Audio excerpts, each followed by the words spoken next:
আসসালামু আলাইকুম।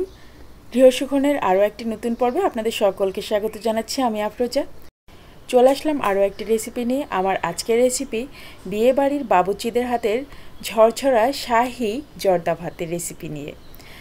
অনেকেই জর্দা ভাত রান্না করতে গেলে ঝরঝরা করতে গেলে বেশি শক্ত হয়ে যায় বলেন, আবার অনেকেই বলেন যে নরম করতে গেলে বেশি নরম হয়ে যায়।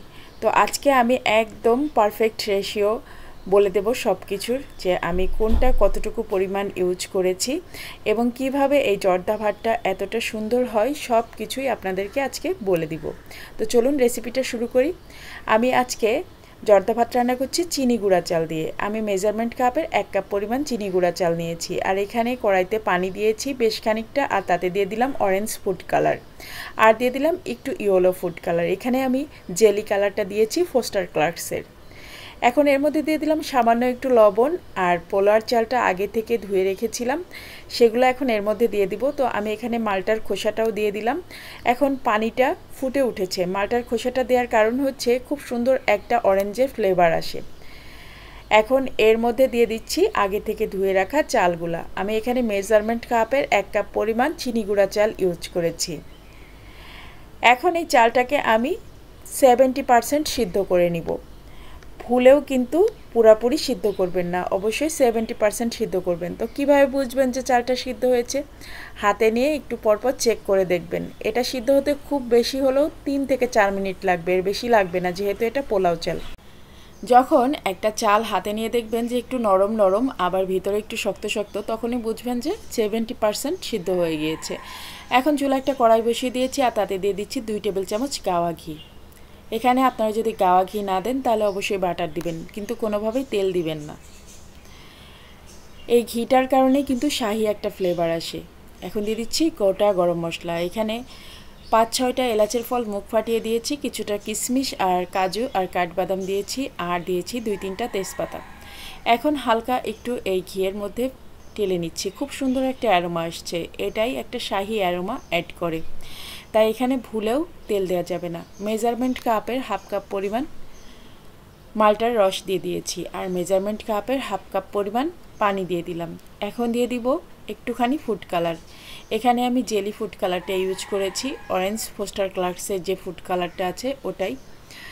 আর এখন দিয়ে দিচ্ছি মেজারমেন্ট কাপের 1/2 কাপ পরিমাণ চিনি। 1/2 কাপের থেকে একটু বেশি দিয়েছি। আমি এখানে লাল চিনিটা ইউজ করেছি, আপনারা চাইলে এখানে যে কোনো ধরনের চিনি ইউজ করতে পারেন, তবে লাল চিনিটা আমাদের স্বাস্থ্যের জন্য ভালো।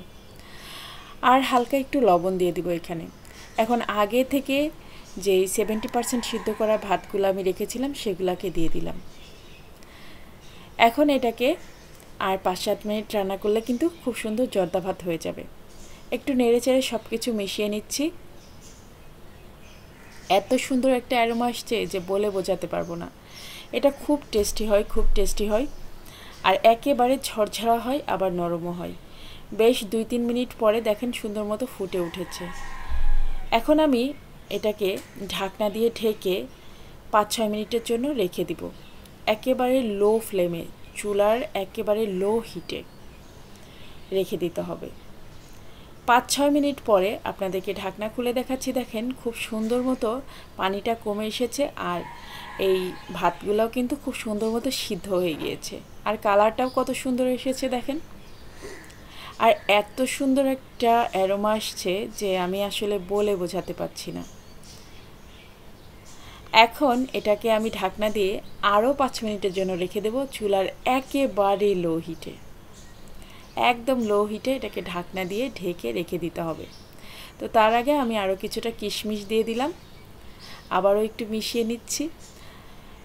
এত টেস্টি হয় এই জর্দা ভাতটা, এত টেস্টি হয় যে আমি আপনাদেরকে আসলে বলে বোঝাতে পারছি না। অবশ্যই আমার রেসিপিটা একবার হলেও ট্রাই করবেন। আবারও ঢাকনা দিয়ে ঢেকে 5 মিনিটের জন্য রেখে দিলাম। 5 মিনিট পরে ঢাকনা খুললাম। দেখেন এখন যে আরও কতটা সুন্দর হয়েছে এই জর্দা রাইসগুলা, আর এর অ্যারোমাটা এতটাই সুন্দর যে বলে বোঝাতে পারবো না। আর টেস্ট তো অসাধারণ। আর খাবার টেবিলে এরকম একটা জর্দার যদি ডিশ থাকে তাহলে খাবার টেবিলের সৌন্দর্যও কিন্তু অনেকটাই বেড়ে যায়। আমি ঈদের জন্য এই জর্দা ভাতটা রান্না করেছিলাম। ঈদের রেসিপিতে আমি বিভিন্ন রকম ডেজার্ট আইটেম করি, তার মধ্যে জর্দা ভাতও থাকে। আর এই যে নামানোর আগ দিয়ে আরও 1 টেবিল চামচ গাওয়া ঘি দিয়ে দিলাম। এটাতে খুব সুন্দর স্ট্রং একটা ঘিয়ের ফ্লেভার আপনারা পেয়ে যাবেন। এখন আমি এটাকে একটা সার্ভিং ডিশে উঠাই নিব। জর্দা ভাতটা আমি আরও 5 মিনিট দমে রেখে দিলাম। এখন এটাকে আমি আবারও একটু মিশিয়ে নিচ্ছি। দেখেন কতটা ঝরঝরে হয়ে গেছে, একেবারে ঝরঝরা। এখন এটাকে একটা ডিশে উঠিয়ে নেব আর তেজপাতাগুলো উঠিয়ে ফেলে দিচ্ছি, কারণ এগুলার এখন আর কোনো দরকার নেই। আরও আগেও ফেলে দিতে পারতাম, তো যাই হোক এখন ফেলে দিচ্ছি। এখন চাইলে আপনারা এই যে তেজপাতা, গরম মশলা এগুলো সব ফেলে দিতে পারেন, কারণ এগুলো যা ঘ্রাণ যাওয়ার দরকার তা চলে গিয়েছে। এখন একটা সার্ভিং ডিশে আমি এই জর্দা ভাতগুলোকে উঠিয়ে নিচ্ছি। কি যে সুন্দর একটা অ্যারোমা, আসলে বলে বোঝাতে পারবো না। আর ভীষণ সুন্দর ঝরঝরা হয়েছে, দেখতে পাচ্ছেন। আর এই জর্দা রাইসগুলো কিন্তু শক্তও হয়নি, সুন্দর সিদ্ধ হয়েছে আর সুন্দর মতো ঝরঝরাও হয়েছে। তো আজকের রেসিপি যারা দেখেছেন, আমি আশা করব তারা খুব সুন্দর মতো এই জর্দা ভাতটা রান্না করতে পারবেন। আর এখন কয়েকটা বেবি সুইট মিষ্টি দিয়ে জর্দা ভাতটাকে ডেকোরেশন করে নিচ্ছি। আমি কিন্তু আগের ভিডিওটা বেবি সুইটেরই দিয়েছিলাম। ঈদের আগের দিন আমি যে বেবি সুইটসগুলো বানিয়েছিলাম সেগুলোর রেসিপি কিন্তু অলরেডি আপনাদেরকে দেখিয়ে দিয়েছি। এর আগের ভিডিওটাই কিন্তু বেবি সুইটসের ভিডিও। এখন এর মধ্যে দিয়ে দিচ্ছি কিছু কিশমিশ, কিছু কাজু। এই তো এভাবে করে আপনারা আপনাদের ইচ্ছা মতো ডেকোরেশন করে নেবেন। চাইলে আপনারা বাদামগুলোকে কুচি করেও দিয়ে দিতে পারেন। তো দেখেন কতটা সুন্দর একটা ডেজার্ট আইটেম হয়ে গেল জর্দা ভাত। আর কতটা ঝরঝরা, কতটা সুন্দর, লোভনীয়। আর সবচেয়ে বড় কথা, এটার অ্যারোমা যে এতটাই স্পেশাল যে বলে বোঝাতে পারবো না। আর বেবি সুইটস মিষ্টিগুলা এটা বিভিন্ন ডেজার্টে ডেকোরেশন করতে লাগে। এই মিষ্টিগুলা বানানো কিন্তু খুবই সোজা, একেবারে অল্প খরচে আপনারা বানিয়ে ফেলতে পারবেন বাড়িতেই। আর বাইরে থেকে কিনতে গেলে কিন্তু অনেক টাকা লাগবে। তো সেক্ষেত্রে আপনারা আমার রেসিপিটা দেখে নিতে পারেন আর খুব সহজে এই বেবি সুইটস মিষ্টিগুলো বানিয়ে ফেলতে পারেন। আমার আজকের ভিডিওটা আপনাদের কাছে কেমন লাগলো অবশ্যই কমেন্ট করে জানাবেন। আপনাদের সুন্দর সুন্দর কমেন্ট পড়তে আমার অনেক ভালো লাগে, আর নতুন নতুন ভিডিও তৈরি করার আগ্রহটা অনেক বেড়ে যায়।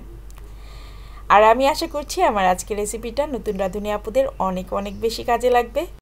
তো ভিডিওটা ভালো লাগলে অবশ্যই ফ্যামিলি এবং ফ্রেন্ডসদের সাথে বেশি বেশি করে শেয়ার করে দিবেন আর আমার চ্যানেলটা সাবস্ক্রাইব করে দিবেন। আজকের মতো ভিডিওটা শেষ করছি। আল্লাহ হাফেজ, দেখা হবে, কথা হবে ইনশাআল্লাহ পরের ভিডিওতে। সবাই আমার পরিবারের জন্য, আমার বাচ্চাদের জন্য অনেক বেশি দোয়া করবেন। আল্লাহ হাফেজ।